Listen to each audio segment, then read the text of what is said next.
Buenos días a todos, bienvenidos a este webinar en el cual hablaremos sobre energía solar fotovoltaica, el estatus actual, mitos, bueno, ni tanto mitos, pero sí información relevante sobre la energía solar fotovoltaica y la implementación, el estatus actual, tanto en Ecuador como en otros países de Latinoamérica y el mundo, y qué posibilidades existen para desarrollar implementaciones de energía solar en este momento.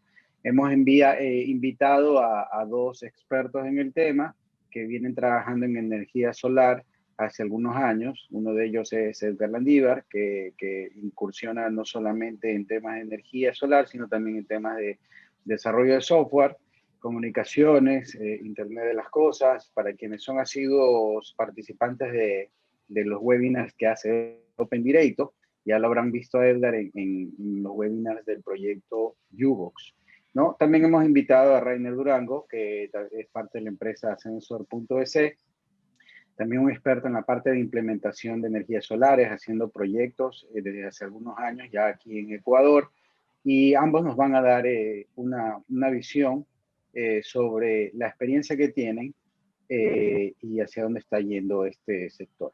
¿Okay? Bienvenidos, Edgar, Rainer. De la primera pregunta y la más importante, vamos a pedirle a Edgar que la responda. ¿Qué es la energía solar fotovoltaica? La energía en general es la capacidad de realizar trabajo, ¿no?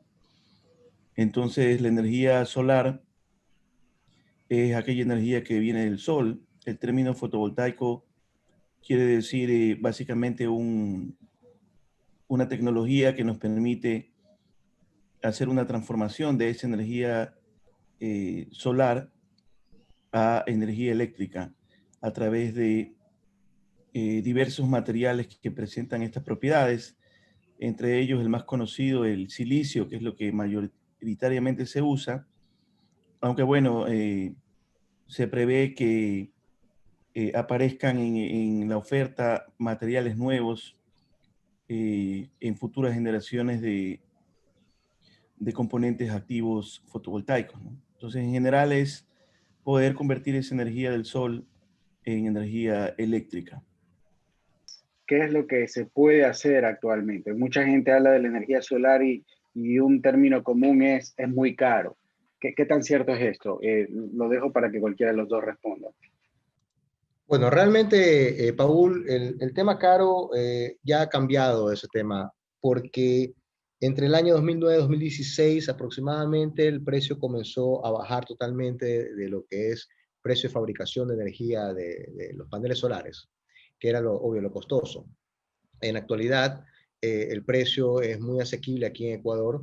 Inclusive ya algunas personas, especialmente en haciendas, en campos, especialmente, lo están implementando, donde no llega la energía eléctrica normalmente, y ayuda a que prácticamente tengas una energía, aparte de limpia, es un tema ecológico, tienes energía todo el tiempo, obvio, en el transcurso del día, y si un caso necesitas energía en la noche, usas unas baterías dependiendo de la carga que necesites. Comúnmente en el campo ustedes siempre van a tener luces, una refrigeradora, un televisor, cosas pequeñas. Pero adicionalmente, con el tema fotovoltaico, se han sacado nuevas soluciones, bastantes soluciones. Hay, inclusive en este momento, cualquier proyecto que se hace en la actualidad, se le incorpora tema de energía fotovoltaica porque lo puedo tener en cualquier lugar. Por ejemplo, el Ubox como tal tiene un panel, tiene energía fotovoltaica, tiene un pequeño controlador integrado a la tarjeta, y eso ayuda a que siempre esté con energía, aparte que pueda cargar una batería pequeña tipo celular de litio para poder tener todo el tiempo energía. Inclusive, por ejemplo, nosotros actualmente hemos traído unas luminarias solares directamente de fábrica con nuestra marca, y todos los componentes son buenos componentes y ayudan a que esas luminarias solares justo ayuden a haciendas, a lugares bastante abiertos. Inclusive ahorita hay personas que han querido hacer pruebas con estas luminarias solares en sembríos. Creo que te mencioné hace un momento, mientras conversábamos, Paul, era diciéndote que había un amigo cercano, que estaba interesado en usar las luminarias porque necesitaba que su sembrío tenga luminosidad todo el tiempo. Entonces, hacer una instalación eléctrica prácticamente en el sembrío de un producto, prácticamente vas a tener que hacer cableado y tantas cosas. Pones una luminaria, un poste y automáticamente tienes luz todo el tiempo. A nivel tecnológico y de recursos, ¿qué avances ven ustedes al día de hoy? Tomando quizás en consideración 10 años atrás, ¿no? ¿Cómo ven el tema actualmente? ¿Qué tan factible es? Yo lo veo mucho más maduro. Ya las implementaciones fotovoltaicas han alcanzado una madurez en cuanto a normativa y en cuanto a madurez de sus equipos o de la tecnología de los equipos que se utilizan como controladores de carga, que son los encargados de cargar las baterías a partir de los paneles solares. Son mucho más eficientes, existen tecnologías que se diferencian mucho a las que se usaban hace 10 años, como mencionas. Por ejemplo, tenemos la tecnología MPPT, que se diferencia de lo que existía, que se llamaba PWM. Los controladores son muchísimo más eficientes y tratan de maximizar la cosecha de energía, ¿no? Asimismo, los equipos de inversión, es decir, los que convierten la energía continua de baterías en energía alterna, son mucho más eficientes, siempre con eficiencias de más del 98%. Estamos hablando ya de que es un tema que tiene seguridad, tiene normativa y tiene tecnología ya a punto, ¿no?, para ser consumida.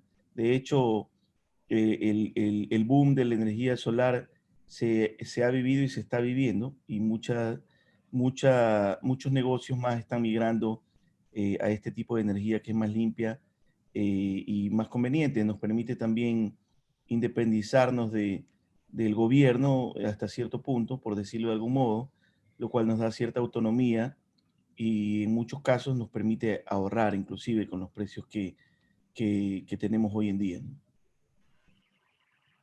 Has dicho algo muy importante, Edgar. Has hablado de autonomía. ¿Qué tan, o cuál es la capacidad autonómica que puedes tener en tu casa actualmente? Bueno, tú me vas a decir, depende del monto de la inversión que quiera hacer el dueño, ¿no? Por supuesto, pero por ejemplo, ¿es factible llegar a tener autonomía total en la casa? Recuerda que, por ejemplo, por tomar un ejemplo, en ciertas regiones del país o regiones que se encuentran en el litoral, la temperatura es alta y muchas personas tienen acondicionadores de sus casas, más de uno muchas veces, tienen luces, refrigeradoras, televisión. O sea, ¿qué tan factible es realmente llegar a tener una capacidad que nos permita abarcar toda esa cantidad de equipos que tenemos en los domicilios, ¿no? Sí, es totalmente factible. De hecho, muchas instalaciones son así, ¿no? O sea, el 100% de autonomía. En este caso, ya la empresa eléctrica o nuestro proveedor de energía ya queda como un respaldo nada más. En caso de que tengamos situaciones extraordinarias, yo qué sé, una tormenta con muchos días de oscuridad, ya son situaciones muy extraordinarias e improbables. Entonces, en esos casos queda la energía eléctrica como la energía de la red, más bien, digamos, queda como un respaldo, y la energía en su casi totalidad es provista por los paneles solares. Cuando bajo de ese consumo, o sea, no estoy hablando de totalidad, sino de menos que eso, entonces se llama un subdimensionamiento del sistema. Yo tengo un sistema que no me permite al 100%, eso también se hace, satisfacer las necesidades de una vivienda, se hace por temas de ahorro. Entonces yo podría en ese caso simplemente ahorrar, más no independizarme, pero la independencia, o lo que se llama off-grid, es perfectamente posible y es uno de los principales tipos de instalación que se realizan. ¿Y tienes alguna referencia de precios, costos más o menos de un proyecto que pueda ser una casa pequeña de, no sé, 4 personas? ¿Cuál sería un estándar para medición para tú más o menos decir un número?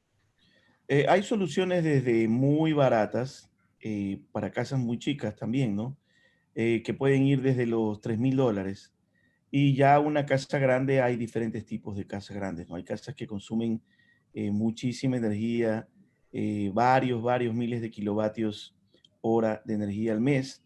Entonces, ahí es más difícil cuantificar. Una instalación se puede disparar en precio y llegar a los $30,000, $40,000 o más, dependiendo. Hay casas que tienen hasta ascensor, ¿no? ¿Verdad? Pero bueno, una casa modesta debería estar a un precio módico, inclusive con una recuperación de la inversión. Es decir, si yo ahora no pago planilla eléctrica, yo recupero el dinero de mi inversión fotovoltaica en tanto tiempo. Ese tiempo de recuperación puede estar en el orden de los 2, 3, 4 años, dependiendo de cuánto esté pagando de consumo esa persona. De hecho, en países donde esto es muy popular, por ejemplo, en los Estados Unidos, hay muchas empresas que se dedican a instalar, entre comillas, gratis instalaciones fotovoltaicas para que, con la condición de que en lugar de pagarle a la empresa eléctrica, como ya no hay consumo, les pagues a ellos una planilla menor.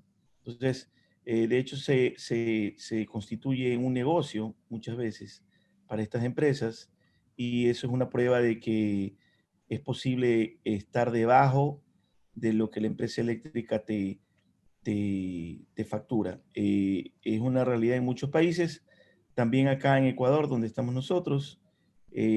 Para consumos residenciales, la tarifa residencial es escalonada y se incrementa por consumo, es decir, que mientras más consumes, más se paga. Entonces, en estos casos de alto consumo es conveniente una instalación fotovoltaica.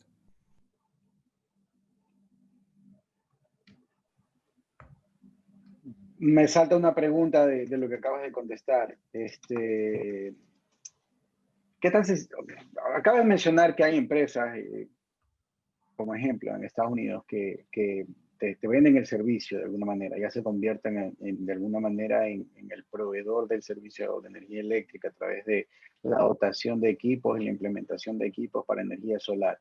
¿Tú crees que en países de Latinoamérica, más concretamente Ecuador, que es el caso que conoces, se puede hacer? ¿La reglamentación te lo permite? ¿Tú ves que hay impedimentos de tipo legal como para que existan compañías que hagan este tipo de implementaciones? Se puede, en lo que se denomina residencial alto, claro, por supuesto, se puede. No sé si haya compañías o muchas compañías, creo que por ahí he escuchado una o dos, pero es posible, ¿no? Es perfectamente, como lo indiqué hace un momento, es perfectamente posible.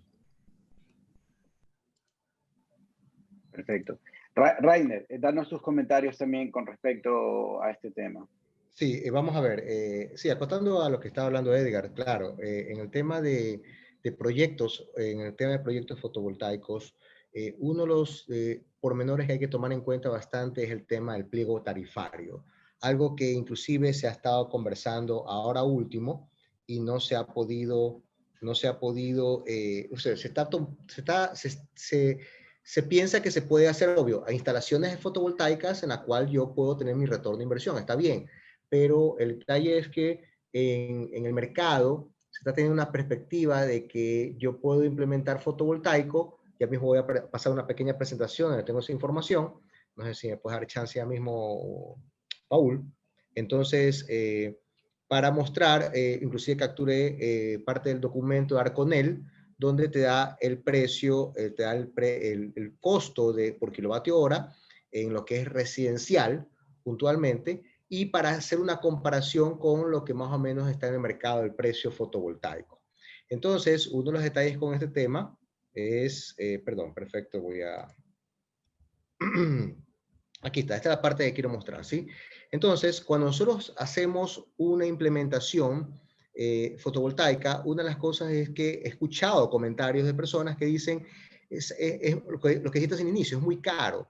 Realmente el precio actualmente es súper asequible y se acomoda al presupuesto de las personas. Lo que sucede aquí es que cuánto uno está pagando en su hogar o en su casa o en su empresa en este caso. En este caso vamos a hablar del tema más residencial, que es lo que más se acopla a las necesidades. Como ustedes pueden ver aquí del lado izquierdo, más o menos las tarifas, obvio, depende de la época del año, ustedes ven claramente la categoría en cuánto es el consumo y cuánto va subiendo el voltaje, el costo por kilovatio hora, ¿sí? ¿Ok? ¿Cuál es el asunto aquí? Que el costo de kilovatio hora aproximadamente en Ecuador, ya instalado, ya es puesto en marcha, está aproximadamente a 16 centavos el kilovatio hora promedio.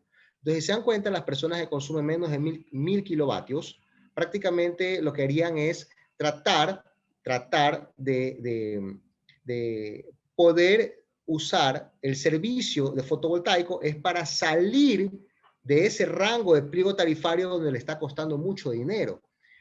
Por ejemplo, si yo supero los 1500 kilovatios, ya comienzo a pagar 27 centavos el kilovatio. Entonces yo puedo llegar a hacer una instalación fotovoltaica solamente para salirme de ese límite. Y algo interesante no solo en la parte residencial, sino en la parte ya industrial. Uno de los problemas con la industria es que cuando completan un rango tan grande de tema fotovoltaico, es decir, de consumo de energía eléctrica, uno de los detalles es que tiene que implementar ya una planta de energía eléctrica dentro de su propia empresa. Entonces, lo que se recomienda a esa industria es, ¿sabes qué? Para que no implementes, porque eso tiene costo de mantenimiento, tiene costo de muchas cosas, y aparte de que es costosa, tratar de salir de ese rango que se ha disparado con energía fotovoltaica y automáticamente, obvio, ya no es penalizado, ya puede trabajar, inclusive, obvio, se usa el tema de eficiencia energética, que es otra cosa, para poder optimizar el uso de energía dentro de la organización. Paul. Excelente. Hay una pregunta de Fernando Vire. Dice, buenos días. En el tema autonomía, ¿hasta qué nivel puede llegar a una industria? Bueno, habíamos hablado de domicilios, Edgar ya lo había comentado. No, pero a nivel de industria, ¿qué es lo que se podría hacer? ¿Qué es lo que normalmente se hace en todo caso? ¿Y qué tipo de industrias están llegando más rápido a este cambio hacia el uso de energía solar? Perfecto. En el caso industrial, te podría decir que lo que hemos visto es más el tema agropecuario. El tema agropecuario ha cogido bastante fuerza. Mucha gente quiere implementar energía solar para bombas de agua. Ese es un escenario. Otro quiere implementar energía fotovoltaica para, como decía hace un rato Edgar, para las casitas, la parte rural. Inclusive se demostró con la venta que recién tuvimos de luminarias solares, se demostró que la mayoría de personas que nos adquirió las luminarias fueron personas a nivel nacional, a nivel de provincia, a nivel de exactamente lugares abiertos, campos. La Amazonía nos compró bastantes luminarias. Entonces te das cuenta cuál es el escenario que la gente necesita tener. Hay mucha gente, nosotros estamos acostumbrados a la ciudad, hay mucha gente que está necesitando energía fotovoltaica, energía, mejor dicho, y obvio, la energía fotovoltaica es la que va a ayudar en lugares bastante abiertos, ¿sí? Un ejemplo, como te dije, el tema del sembrío para luminosidad, para dar luz a un sembrío de un producto, supuestamente va a ser más óptimo a la producción, y entonces eso puede ser algo útil, ¿sí? Inclusive, por ejemplo, el mismo U-Box que fue creado aquí por Edgar, el U-Box, ¿cuál es el fin de que tenga su independencia, autonomía, energía fotovoltaica? Que eso es una de las cosas muy poderosas del U-Box, que se lo puede colocar en cualquier parte de una hacienda, de un campo, no interesa donde sea, con tal que le dé el sol y, obvio, el objetivo es transmitir la información hacia la nube, respectivamente. ¿Ok? Es decir, entonces la energía solar no solamente que te ayuda en el tema de energía, sino también te da un poco de autonomía, ¿no? Y te ayuda Bastante. a maximizar, por ejemplo, en este caso que tú acabas de mencionar, la recolección de datos, ¿no? Que normalmente no es tan sencillo, ¿no? Hablemos antes de que exista la tecnología de transferencia de datos, principalmente inalámbrica, ¿no? Quizás los datos en una hacienda había que irlos a tomar uno personalmente hasta ciertos lugares, ¿no? Ahora Así eso es. ya se disminuye y eso maximiza también el tema de la rentabilidad en el tema agropecuario, ¿no? Alfredo Zambrano tiene una pregunta, dice, ¿se puede ampliar el tema de multas por parte de, en este caso, CENEL, que es la empresa de transmisión de energía eléctrica en Ecuador, en la industria por tener un factor de potencia bajo? Es la pregunta. porque metí Sí, realmente existen multas no solo por eso, sino por otras situaciones también, por picos de consumo, por ejemplo. Las multas por factor de potencia no solo bajo, sino también por factores de potencia que se alejen al canon, que es el 1, o sea, el número 1, factor de potencia debe estar en 1 siempre. Existen, ¿no? Existe ese tipo de multas, existen también eh, multas por cualquier cosa que tenga que ver con un detrimento de la calidad de energía, debido a que la red eléctrica es compartida, es decir, de uno u otro modo yo estoy afectando a mis vecinos si yo tengo un consumo de energía, por decirlo de algún modo, sucio, o estoy eh, ensuciando la red con señales de ruido, que es lo que comúnmente pasa en la industria. El factor de potencia es solo una de esas mediciones que tiene que ver con la cantidad de alteraciones que yo pueda causar a la señal eléctrica, principalmente debido al uso de motores, por ejemplo, que tienen o presentan a la red una carga no meramente resistiva, que se llama, sino inductiva, es decir, hay una bobina ahí dentro del motor. Entonces afecto yo lo que se llama la fase o se desfasa la corriente del voltaje. Eso es una distorsión del factor de potencia. Entonces, existen multas con la energía fotovoltaica, podemos obtener una energía más limpia debido a que yo no tengo primero afectaciones de mis vecinos en mi señal o en mi suministro. Y también yo podría, con los equipos inversores que hay en la actualidad, generar una onda senoidal prácticamente pura, libre de ruido o contaminación.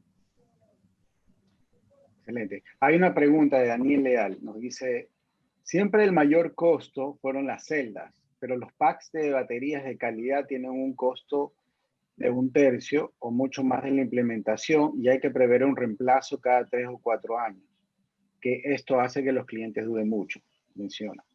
¿Qué nueva alternativa se puede ofrecer al cliente que no vea una inversión importante que sea cíclica cada pocos años? Esta semana habíamos conversado, Edgar, que hay una nueva tecnología en cuanto a temas de baterías. Cuéntanos un poco qué se puede hacer ahí. Sí, actualmente los paneles solares han bajado tanto de precio que el componente más caro ahora, paradójicamente, resultan las baterías. Sin embargo, la tecnología de baterías ha mejorado muchísimo. Tenemos baterías de ciclo profundo que ya no es necesario cambiar cada 2 años ni cada 3 años. Nos pueden durar tranquilamente 7, 8 años con una instalación correctamente hecha, ¿no? ¿Verdad?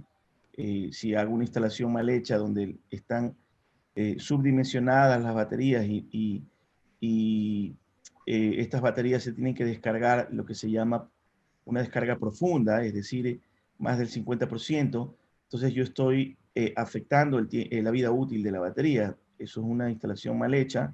A lo mejor el usuario pueda verla que está un poco más barata, pero lo que estoy haciendo es dañar mi batería. Si yo hago una instalación de manera correcta, como mandan los manuales, yo podría tener una batería durando mucho tiempo, ¿no?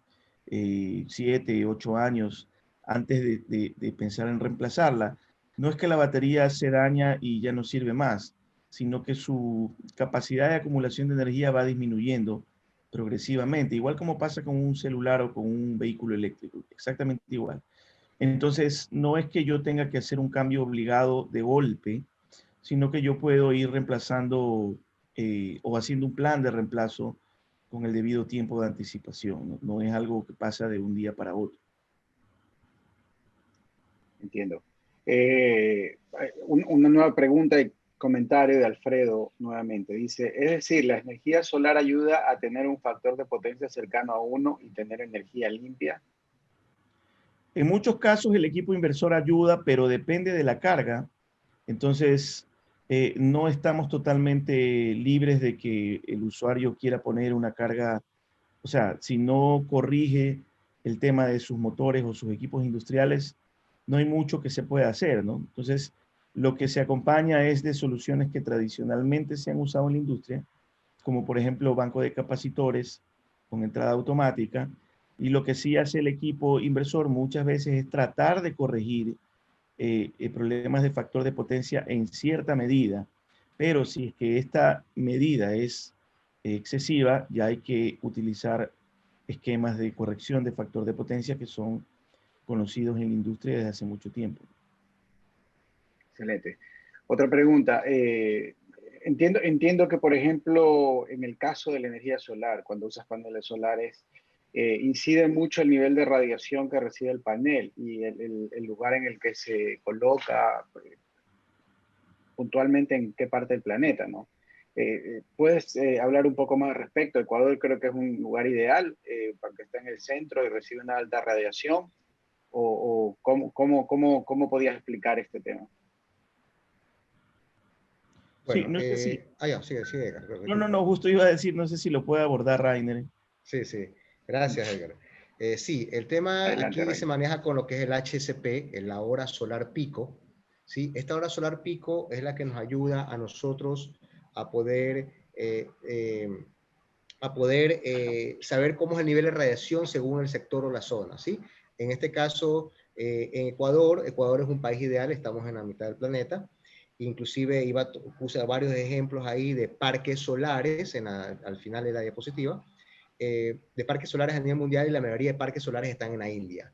Entonces, porque prácticamente estamos en el centro del planeta, la radiación nos llega directamente, inclusive el panel solar tú lo puedes poner netamente acostado, por ejemplo en Quito dice 0 grados, Guayaquil 2 grados, que es prácticamente cero, tiende a cero, pero siempre nosotros lo dejamos un poco inclinado y siempre se lo deja con un ángulo pequeño de inclinación por el tema de que cuando llueva no se vaya a empozar el agua o cualquier cosa de esas.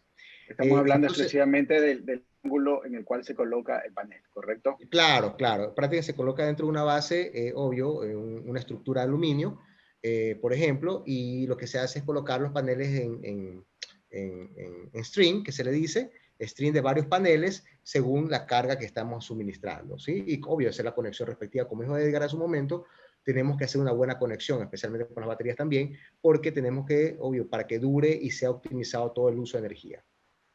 Entonces Nos depende. comentabas que sí, nos comentabas que se estaba mostrando en la diapositiva y se quedó en la que dice mitos y realidades. ¿Tienes Sí, otra ya. diapositiva? No, no, sí, sí, sí. Realmente, estos son el tema parques solares que quería mostrar hace un momento. Bueno, esa es la parte final de mi presentación, pues. Pero estos parques solares justo son, obvio, para dar energía fotovoltaica masiva, ¿sí? Y vale la pena tocarlo por aquí en Ecuador, ya vamos a hablar un poco de Ecuador, ¿sí? Estos son de la India, son datos sacados, tengo ahí la referencia, ¿ok? Son de, como ustedes pueden ver, 2.200 megavatios, ¿sí? 2.050 megavatios, 1.800 megavatios, ya la China, inclusive la China estaba en primer lugar, ahora la India ya le pasó, y siempre están la India y la China dando sus parques solares. Aquí en Centroamérica, no recuerdo en qué parte de Centroamérica, es el parque solar más grande de lo que es bien hacer América, de lo que recuerdo, ¿sí? Y asimismo hay varias empresas. Ahora, ¿qué pasa con Ecuador? Ecuador se abrió el proceso de el Aromo, que ya creo que lleva 1 año y medio, 2 años este tema, de que en el Aromo, en Manabí, se va a implementar 200 megavatios. La última noticia que leí fue que en la actualidad ya se encuentra en licitación, ya están participando una empresa francesa y 2 españolas. Comúnmente estos parques solares lo han hecho empresas internacionales. Al sur del país también hay unos parques solares pequeños de 3 megavatios, 2 megavatios en el Oro, por ejemplo, en el Loja.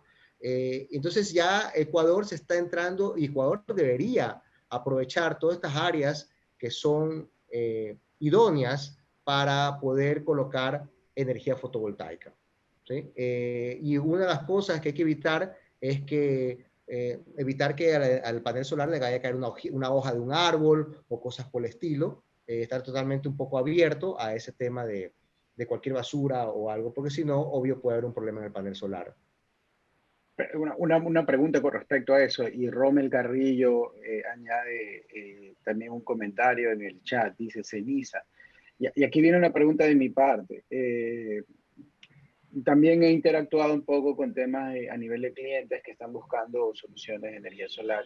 Y una de las cosas que manifiestan es, en el sector donde yo vivo, está constantemente nublado. ¿Qué posibilidades tengo reales de tener una buena recepción de energía o radiación? hacia los paneles. O en el caso de la ceniza, como manifiesta Rommel, cómo afecta, sobre todo en el tema de mantenimiento del panel. La respuesta a esa pregunta se resuelve sabiendo el punto exacto donde está ubicada el lugar. Existen mapas a nivel mundial gratuitos donde uno puede verificar el nivel de radiación solar. No en todos los lugares es bueno. Hay lugares, por ejemplo, hay ciertos lugares en la subida de la cordillera entre la costa y la sierra que no son de lo mejor, pero en el Ecuador no hay sitio que esté extremadamente malo. Sin embargo, hay lugares donde se acumulan las nubes y eso hay que revisarlo con los mapas satelitales. Es muy importante. La ceniza, sí, por supuesto, es uno de los problemas que existen en estos días, semanas. Cualquier cosa que impida que la luz llegue al panel será un problema. Puede ser la ceniza, puede ser, como dijo Rainer, si alguien hizo una instalación de manera incorrecta y colocó los paneles junto a una arboleda, entonces vamos a tener hojas secas encima, perjudicando la eficiencia de nuestro sistema fotovoltaico. Entonces, sí, es un tema a considerar la ceniza. Bueno, la solución es sencilla, ¿no? Es limpieza. Eh, Limpieza periódica. Si es que cae mucha ceniza, tiene que ser muy frecuente, pero si es que no cae como la mayoría del año, podríamos realizar una limpieza rutinaria cada 15 días, por ejemplo, para que nuestros paneles siempre estén al 100%. Excelente. Una pregunta que me hicieron fue antes del webinar, algunos amigos, principalmente arquitectos. ¿Qué tan difícil es aprender sobre energía solar, sobre, por ejemplo, hacer implementaciones de energía solar? ¿Cuál es tu opinión como educador? Porque tú eres, has estado involucrado en algunas soluciones y siempre hay un toque de tema de entrenamiento en las soluciones que envías, ¿no? Lo mismo en el tema de energía solar. ¿Qué tan difícil es cómo puedo aprender? Necesito ser muy técnico para eso. No se necesita ser muy técnico, pero sí se necesita ser riguroso con los conceptos. Hay muchos cursos en la web. Yo mismo ofrezco un curso que se está dando regularmente, si bien ahora en estos últimos meses he estado dando otro tipo de cursos, pero existe esa oferta de cursos de dimensionamiento fotovoltaico. Hay bastante información, ya no es un tema secreto, y también hay herramientas que nos facilitan el cálculo, como calculadoras en línea que nos permiten calcular cuántos paneles poner, cuántas baterías instalar. Todo eso existe, ¿no? Aparte de los mapas satelitales de radiación solar que nos van a permitir calcular de manera exacta dependiendo de la nubosidad de un lugar. Entonces existen muchas herramientas también que nos van a permitir facilitar todos estos cálculos para que sean hechos por cualquier persona, o sea, de la manera más sencilla posible. Y tiene su grado de complejidad, sin embargo, es un grado de complejidad que ya ha sido bastante solventado por estas cosas que menciono. Excelente. Una de las últimas preguntas, ¿no? ¿Cómo ven el futuro del uso de la energía solar? Pero antes de esa tengo otra pregunta más también, porque estamos hablando de implementación. Es decir, voy a hacer dos preguntas. Esa fue la primera. Y la otra es, tomando un poco el ejemplo de Ecuador, ¿no? Que tú sabes que a veces el tema de importación de equipos es complicado y estoy asumiendo que aquí en Ecuador no se fabrican ni baterías, ni celdas, ni paneles. Entonces, ¿qué tan fácil es convertirse en un implementador, tener disponibilidad de estos equipos, importarlos, ¿no? Responde esa primero y después te hago la otra, ¿no? Nuevamente. Sí, ¿quieres responderla tú, Rainer? Sí, realmente vamos a ver. En el tema de equipos, comúnmente todos los equipos de energía fotovoltaica son importados. tal vez porque todavía no hay una gran demanda aquí en Ecuador. Estamos recién, a pesar que deberíamos estar más avanzados. Y quiero hacer una acotación, ya mismo hago una acotación importante en esa sección sobre el tema de la adquisición de energía fotovoltaica. El asunto es que los equipos, inclusive nosotros como empresa pensamos ya en tal vez tener un equipo propietario, pues así como se creó el U-Box, ir creando uno de estos equipos, ya comenzar a manufacturarlos aquí en Ecuador. Pero el asunto aquí es saber si actualmente el mercado en Ecuador está creciendo y va a ayudar a que estos equipos ya comencemos ya a desarrollar. Es como el tema de la fibra óptica, fue un ejemplo claro cuando siempre importábamos fibra óptica hasta que, lo que recuerdo, Telconet creo que puso una fábrica de fibra óptica, entonces ya no necesitamos importar, sino directamente la adquirimos aquí localmente. Entonces los equipos fotovoltaicos en un momento se tendrán que hacer aquí en Ecuador, ¿sí?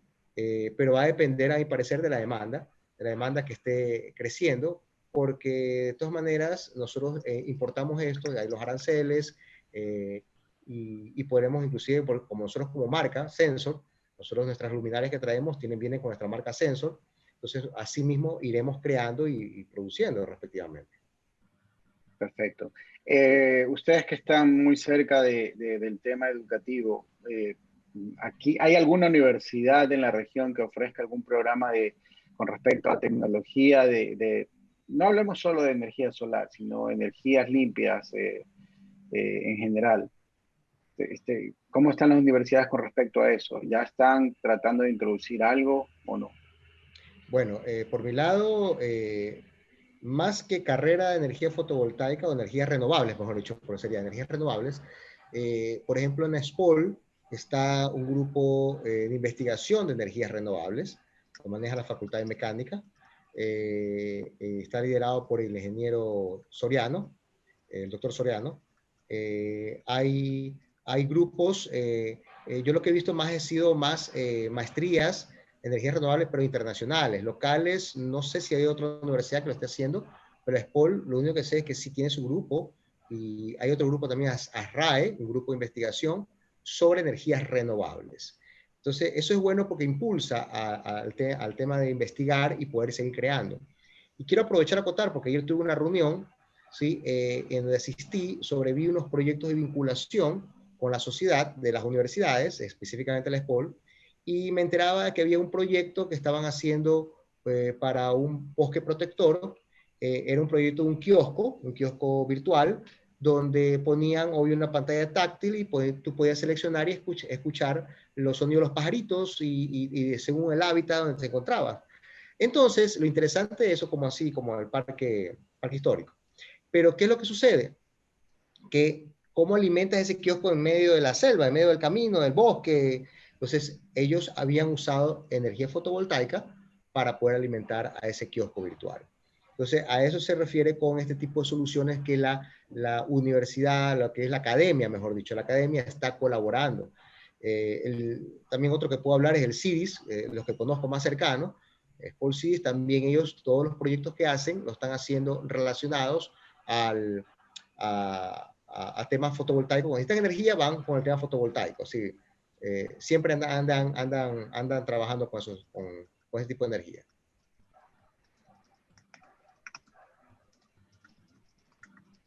Tenemos otras preguntas también y en unos momentos vamos a dar paso a quien quiera preguntar en vivo, sin que levante la mano, le vamos a dar paso también. Tengo una pregunta de Cristian, dice Cristian Fernando Murillo, o comentario. En los países del hemisferio norte y que son países desarrollados, ¿cómo hacen con esta tecnología cuando hay meses del año donde el sol no sale o es mínimo? Bueno, supongo que es una combinación de varias energías, ¿no? Dependiendo del lugar donde se encuentren, también pueden usar energía eólica, supongo, o alguna otra energía renovable. Sí, todo eso se calcula en realidad y no es que pasa, o sea, se sobredimensiona un poquito y aparte se inclina el panel para tratar de maximizar que la mayor captación de energía fotovoltaica posible, porque en estas latitudes muchas veces, bueno, siempre el sol sale a un costado, ¿no? No sale justo por encima de nuestra cabeza como sucede en el Ecuador, sino que sale a un costado en ciertas épocas del año. Entonces se calcula todo eso para no tener ese problema. Acá en el Ecuador no tenemos ese problema, no hay que incurrir en esos cálculos, pero la pregunta es buena. De hecho, eh, todo eso ya está reflejado en la información satelital que podemos encontrar en la web, es decir, que cuando nosotros calculamos en base a lo que se llama un parámetro HSP, no voy a ahondar mucho en el significado de ese parámetro porque no se trata de una charla técnica, pero existe, es decir, es un parámetro con el cual se calculan cuántos, o mejor dicho, cuál es la radiación solar diaria disponible. Entonces, con eso yo puedo calcular cuántos paneles necesitaré. Entonces, todo eso ya está computado ahí, porque el número se basa en el promedio anual, es decir, ya comprende todas las épocas del año, inclusive cuando el sol a lo mejor no es del todo efectivo, ¿no?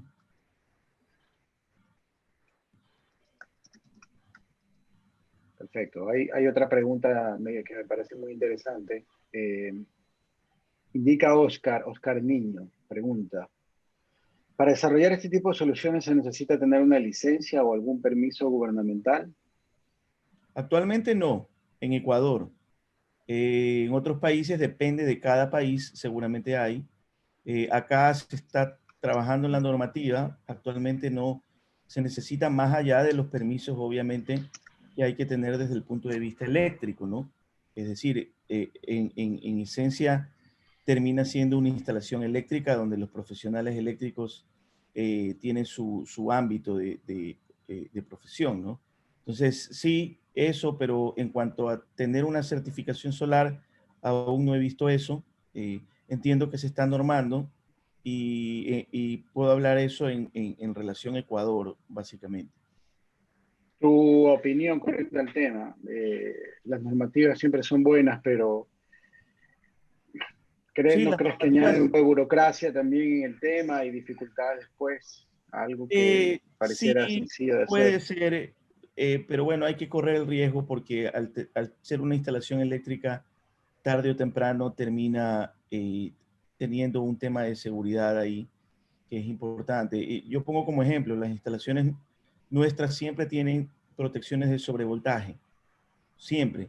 Sin embargo, no es requerido. Entonces yo podría decir que no las pongo, pero siempre nuestra costumbre y nuestra marca es ponerla. Cuando esté la normativa ya no será una cosa nuestra, de la empresa con la cual hacemos las instalaciones, sino ya una obligación y beneficiará seguramente usuarios donde ahora les instalan sin este tipo de protección y representa un riesgo porque estos dispositivos son necesarios al ser una instalación que va en exteriores. La instalación fotovoltaica tiene la particularidad de ser una instalación que tiene un componente exterior a la intemperie, que es el panel solar, y por lo tanto es proclive a que le caiga un rayo, por ejemplo. Entonces, el sobrevoltaje es un riesgo constante y presente que hay que tenerlo en cuenta y muchas personas no usan este tipo de consideraciones. Entonces, si cae un rayo, no necesariamente en los paneles, sino cerca, y se induce un alto voltaje en la red eléctrica de la vivienda, se pueden dañar los equipos de la vivienda, los computadores, las televisiones. Entonces, constituye un riesgo que muchos instaladores, inescrupulosamente por dar una instalación barata y ganar un contrato, lo pasan por alto. Entonces, sí, la normativa tarde o temprano va a servir para eso también, para beneficiar al usuario, añadirá algo de papeleo, ojalá que no la hagan muy, bueno, no la hagan burocrática, pero la Y hagan restrictiva más que nada, ¿no? sí, así es, restrictiva, que la hagan más bien en pro el espíritu de proteger la seguridad eléctrica de la instalación. Y que eso también fomente el emprendimiento, porque el objetivo es que esta sea una fuente también de trabajo para profesionales, ¿no? Y no profesionales que quieren dedicarse a esta, Así es. a esta rama de la energía, ¿no? Así. Bueno, como el webinar objetivo era contestar preguntas, desde preguntas muy técnicas avanzadas hasta preguntas que pudieran parecer básicas, pero que realmente es importante saberlas. Alguien preguntó si es que existe la forma en carreteras donde no hay red eléctrica accesible, colocar alumbrado que tenga el encendido automático o tenue. Creo que existe ya, entiendo que ustedes tienen una línea de luminarias para alumbrado público que hace esto. ¿Puedes contarnos un poco, Reinera, al respecto? Claro, gracias. Sí, justo lo que mencioné hace un momento era justo la luminaria solar que prácticamente es la que es all in one, es todo en uno. Puedo mostrarla acá entre las soluciones. Aquí está, esta luminaria solar. Es una luminaria solar que tiene su panel solar en la parte superior, tiene los focos LED, adentro tiene su controlador y su respectiva batería, y como ustedes pueden ver, tiene un sensor de movimiento. Justo ahí viene el asunto de este tema luminaria. La luminaria tiene dos modalidades. Tiene modalidad full, es decir, completamente encendida toda la noche, o atenuada. Atenuada significa que la luminaria siempre se va a encender, pero con un 30% aproximadamente de la potencia que tiene. En este caso, 30% de 90 vatios, unos 25 vatios aproximadamente. Entonces, esta luminaria, como ustedes pueden ver en las imágenes, esta es una casa, ustedes ven la intensidad, estos por ejemplo son de 180 vatios, la que ven en la parte inferior, y esta es de 90 vatios donde está el poste de luz con un auto, ¿sí? Una altura más o menos de unos 6 metros, 7 metros, da una amplitud de 6, 7 metros mismo. ¿Cuál es el fin de estas luminarias? De que en el modo atenuado, ¿sí? Se optimice, hay varios factores ahí, hay varios factores que hay que contemplar. Una, el principal, se optimiza el uso de la batería, porque viene con una batería interna que obvio se la cambiará en su momento cuando ya se desgaste, promedio 3 a 5 años, en este caso de este tipo de batería, ¿sí? La luminaria, el objetivo de estar atenuada, optimiza el uso de la batería y a la vez ayuda, como tiene un sensor de movimiento, si alguien se acerca a aproximadamente unos 4 metros de distancia, 5 metros de distancia de la luminaria, automáticamente se enciende a su full potencia, a su potencia full, a sus 90 vatios en este caso. ¿Qué sucede? Que eso me ayuda a mí a detectar, inclusive si tengo cámaras en mi industria, en mi fábrica, en mi casa, afuera, detecto, obvio, una luminosidad, algo pasó, algo se movió, algo se acercó. Entonces a la larga me sirve de seguridad. Y tercero, algo que la gente ignora bastante, es la contaminación lumínica. Está bien, en la casa queremos tener iluminada nuestra casa, pero todos sabemos que de por sí nuestro cuerpo, nosotros mismos descansamos cuando está todo oscuro. Por eso que mucha gente cuando se va a la playa o se va a un lugar abierto al campo, quiere totalmente oscuridad porque no quiere ver mucha luminosidad, ¿sí? Inclusive hasta las personas que en las noches quieren salir a caminar, quieren ver el cielo, las estrellas. Entonces, lo que trato de enfocar es que la contaminación lumínica ha hecho que el ser humano en las noches siempre vea luz. Al estar atenuada esta luminaria, obvio, evito que esté usando luz innecesaria. Solo la uso cuando la necesito. Es decir, ojo, siempre está encendida, pero atenuada. Entonces, cuando alguien sale al patio de la casa, por ejemplo, como el caso de la casa que está en la parte superior, alguien sale al patio, se enciende automáticamente las luminarias, hace su actividad, regresa y se vuelve a apagar. Si tengo una reunión social y hay movimiento, estarán en su máxima potencia todo el tiempo. En caso contrario, estarán con una luz tenue en su área social si la gente está sentada y conversando. Entonces, realmente tiene un buen uso, como mencioné en su momento, esta luminaria la adquirió bastante personas, me sorprendió bastantes personas del Oriente ecuatoriano, porque comprenderán, obvio, está todo votado, y hay otras organizaciones que nos han ido comprando en grupos, en 10, en 20, pero ¿por qué? Porque quieren tener sectores iluminados. Ojo, el concepto de aquí es parecido al mismo concepto de las luminarias solares chiquititas de jardín, que son pequeñitas, que comúnmente uno las consigue en Amazon. Estas luminarias son ya, obvio, más profesionales, son más para alumbrado público, como ustedes pueden ver en las fotos. Excelente. Bueno, vamos a hacer la última pregunta para ir cerrando el webinar. Y mientras la hago, permíteme mostrar, voy a mostrar algo que estamos haciendo en Open Directo y Expert Group, ¿Pueden ver mi pantalla? Sí. Bueno, perfecto. Ya, la última pregunta la hace Daniel Leal. Dice, zonas como Mendoza, Argentina, tienen 95% de días soleados, pero cuando llueve lo hace muchas veces con granizo. ¿Existen celdas solares que soporten granizo? O más bien dicho, el material actual con que se hacen las celdas de los paneles permite colocar en ambientes rigurosos. Sí, en ambientes rigurosos sí, inclusive los paneles solares, obvio, dependiendo también de la marca del panel y los estándares que esté cumpliendo, los paneles solares actualmente ya soportan golpes de granizo, ¿sí? Inclusive, voy a poner un ejemplo hace un rato que hablaban, que alguien mencionó sobre lugares, que justo Edgar estaba explicando, sobre lugares donde no pega mucho el sol, como el caso de Canadá. Es sorprendente porque Canadá, una de las empresas, no está en el top 10 exactamente lo que recuerdo, pero está prácticamente una de las mejores empresas de energía fotovoltaica, después de las chinas y la India, está Canadá. Dicen, Canadá produce paneles fotovoltaicos, parece mentira, ¿sí? Y ellos están en un sector en el cual muchas veces está, obvio, 5 o 6 meses nevando y después está las otras épocas del año, el verano, el otoño. Entonces, ¿qué sucede?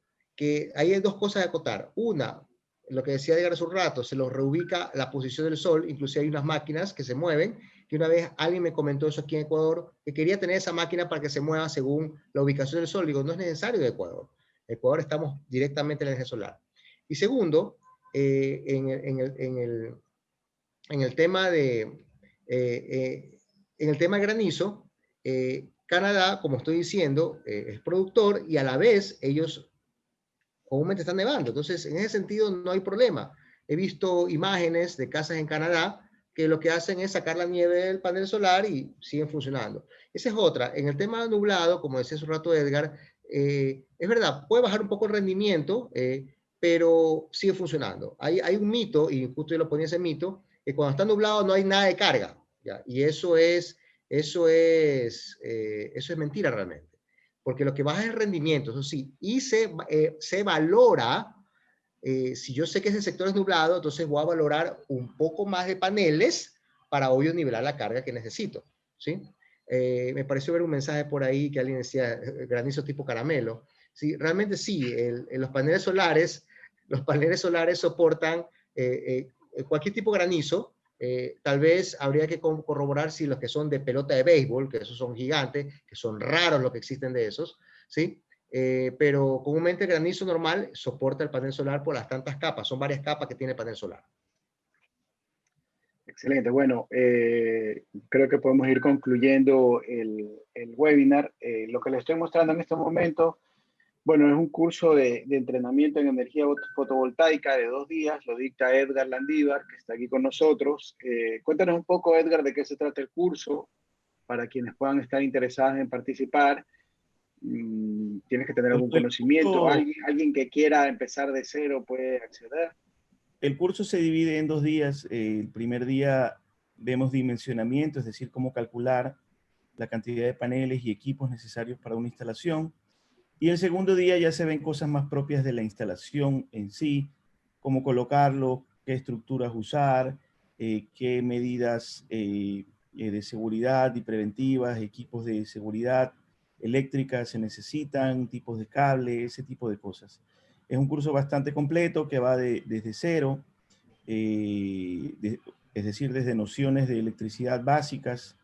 Entonces, bueno, los invito, es un curso bastante interesante, son 2 días, son 2,5 horas cada día, y se enseñan cosas que se han aprendido en la experiencia, así que los invito. Con respecto a la pregunta anterior, solo quisiera agregar, los paneles tienen vidrio templado encima y una película resistente que se llama EVA, que va sobre la celda o sobre el silicio, son bastante resistentes, si bien es cierto que, o sea, soportan caídas de granizo. Si ya tengo algo como una pelota de tenis, probablemente se rompa, ¿no? Entonces hay que tener cuidado con ese tema, se rompa no solo los paneles, sino el techo de la casa, ¿eh? Bueno, te puede bastante romper la cabeza también si te cae encima. Sí, o sea, el vidrio templado es bastante resistente. Es como el vidrio, el parabrisas de nuestro vehículo, ¿no? Si esa pelota ya rompe el parabrisas de nuestro vehículo, seguramente romperá también la protección del panel. Excelente. Rainer había dicho algo muy interesante con respecto a la luminosidad y la contaminación de la luminosidad. Y es el precio que pagamos por un poco de comodidad y progreso, ¿no? Dejar de ver las estrellas. Creo que es algo común en la ciudad, ¿no? Es imposible ver el cielo lleno de estrellas en una ciudad como Guayaquil, con tantas luces que hay encendidas, ¿no? Pero bueno, es el precio del progreso. Rainer, Edgar, muchísimas gracias. Encantados de tenerlos aquí. Gracias, Paul. Espero que podamos hacer otro conversatorio. Quienes estén interesados en el curso pueden escribirnos. Hay un descuento especial para quienes asistieron al webinar. Así que si ustedes están interesados y asistieron a este webinar, están aquí viéndolo, ¿no? Van a tener un descuento especial. Así que muchas gracias a todos. Y bueno, vamos a subir este video en las próximas horas para que lo puedan revisar nuevamente. Así que gracias, Edgar, gracias, Rainer, y Gracias, Paul. bueno, a todos que tengan un buen provecho. Un buen Gracias. día también.